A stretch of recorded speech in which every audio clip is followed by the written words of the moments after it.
বিএনপির চেয়ারম্যান তারেক রহমান যেদিন প্রধানমন্ত্রী হিসাবে শপথ নেন, তার কিছুক্ষণ আগে তার দলেরই একজন প্রবীণ নেতা ক্ষুদ্র হয়ে অনুষ্ঠান স্থল ত্যাগ করে চলে যান। ত্রয়োদশ জাতীয় সংসদ নির্বাচনে বিজয়ী হয়ে বিএনপি নেতাদের নিয়ে যখন তারেক রহমান সরকার গঠনের জন্য রীতি অনুযায়ী শপথ নেবেন, তার আগেই ঘটে এক বিবৃতকর ঘটনা। কী হয়েছিল আসলে সেদিন? ঘটনাটির আলোচনায় গায়েশ্বর চন্দ্র রায়, যিনি বিএনপির স্থায়ী কমিটির সদস্য, এবারে ত্রয়োদশ জাতীয় সংসদ নির্বাচনে প্রথমবারের মতো এমপি নির্বাচিত হয়েছেন। অনেকের ধারণার বাইরে ছিল তারেক রহমান সরকারে তার মন্ত্রী না হওয়ার ঘটনা।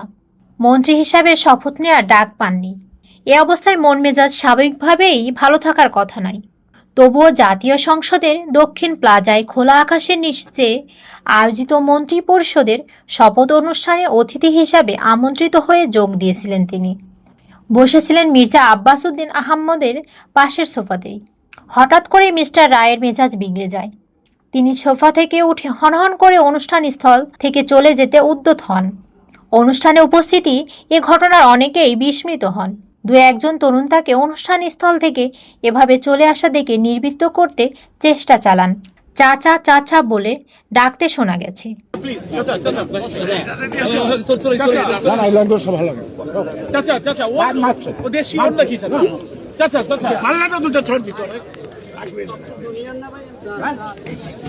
এতে রায়বাবুর মেজাজ আরও গরম হয়ে যায়। পাশের সোফাতেই বসেছিলেন মিস্টার গায়েশ্বরের দীর্ঘদিনের রাজনৈতিক সহকর্মী মির্জা আব্বাস উদ্দিন আহমেদ।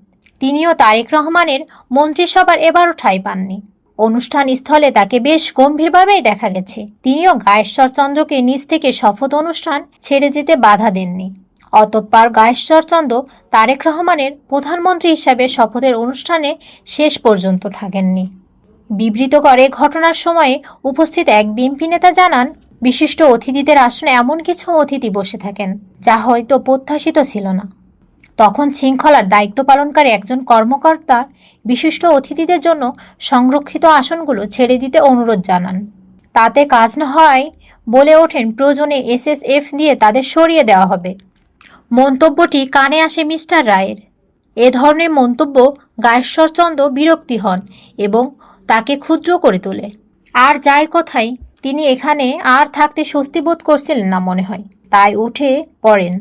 ধীরে ধীরে অনুষ্ঠানস্থল ত্যাগ করতে উদ্যত হন। কিন্তু এ পরিস্থিতিতে কিছু লোকের নিবৃত্ত করার চেষ্টা তাকে আরও খেপিয়ে তোলে, যদিও তাকে উদ্দেশ্য করে কিছু বলার প্রশ্নই ছিল না সেদিন।